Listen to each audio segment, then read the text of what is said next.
ये सब नहीं जानते हैं। वो हमें सिर्फ बापा तलक समझत बाटा, पिता समझत, पत्नी तक समझत बाटा।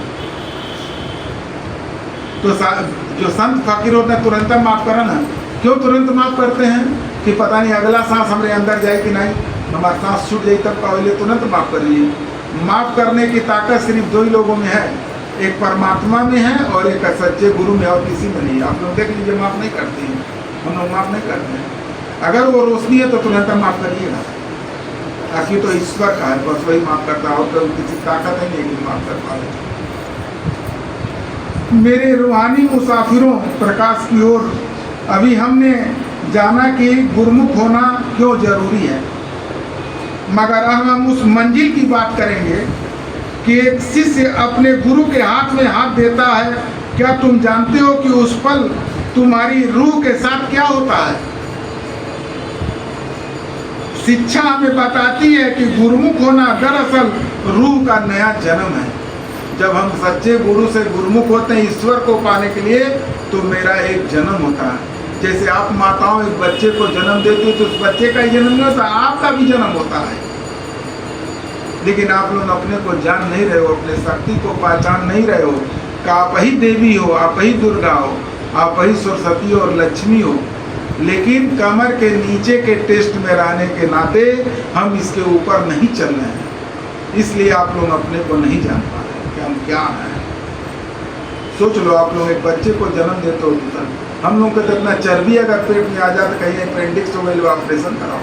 और आप लोगों ने तो इतना शरीर निकाल दिया। आप लोग कितना ताकतवर हो सकती है।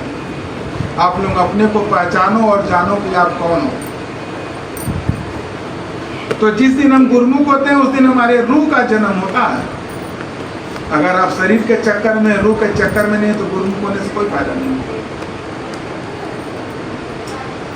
जैसे बच्चा माँ के पेट से निकलकर दुनिया की रोशनी देखता है, वैसे ही जब एक शिष्य गुरु से सच्चे दिल से गुरुमुख होता है तो वह गुनाहों की अंधेरी दुनिया से निकलकर ज्ञान की रोशनी में कदम रखता है। जिसे अगर हम दिल से गुरु से गुरुमुख है तो उनके ज्ञान के कदम रखे हुए हैं।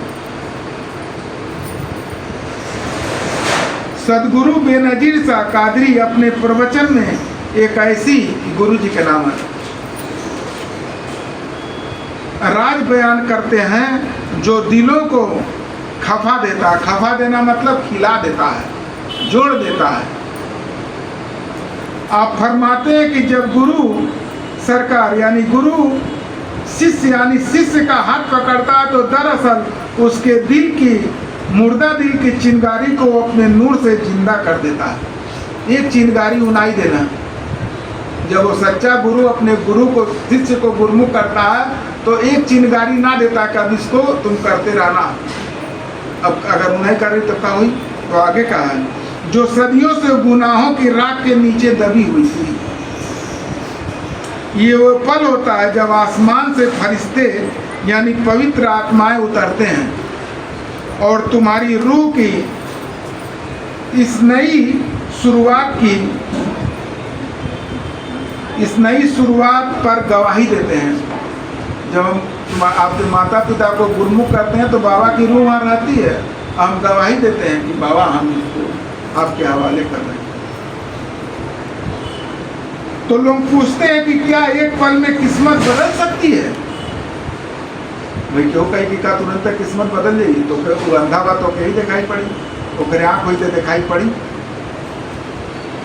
सुनो, जब गुरु की नज़र शिष्य के दिल पर पड़ती है तो उसके पुराने सारे काले धब्बे धो डालती है और उसे एक साफ आईने की तरह बना देती है जिसमें ईश्वर का जलवा नजर आ सके।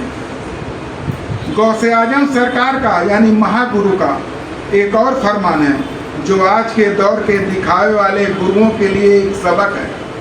जब तमाम गुरु पैसा ले लेके ना प्रवचन करत बा या तमाम स्कीम लिख देता बा कि ये चढ़ाना है गुरुमुख करने में, ये बर्तन, ये कपड़ा, तो उनके लिए एक सबक है। आप फरमाते हैं कि गुरु वो नहीं जो तुम्हें सिर्फ तस्बीह पकड़ा दे, माला रुद्राक्ष के पकड़ा दे, चाहे तुलसी के पकड़ा दे, वो नहीं, बल्कि गुरु वो है जो तुम्हारे दिल से दुनिया की मोहब्बत निकाल कर मालिक की तड़प भर दे।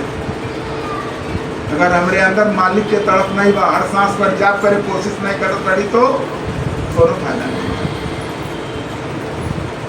गुरुमुख होने का असली मकसद यह है कि तुम अपने को पूरी तरह मिटाकर अपने गुरु के मर्जी में ढल जाओ, अपने के मिटा के गुरु के मर्जी में ढल जाओ। सूफी तालीम में इस फना फिल से कहते हैं, 3 चीज होला। फना फिल उर्दू में बोला था, फना फिल से, फना फिल रसूल, फना फिल ला। अगर हिंदी मतलब बताओ जाके, सबसे पहले आप भगवान से मिली हैं कि सबसे पहले आप गुरु से मिली हैं? तो उदाहरण दे पड़ी, तो उदाहरण नहीं दे पाएगा किसी और झूठ आपको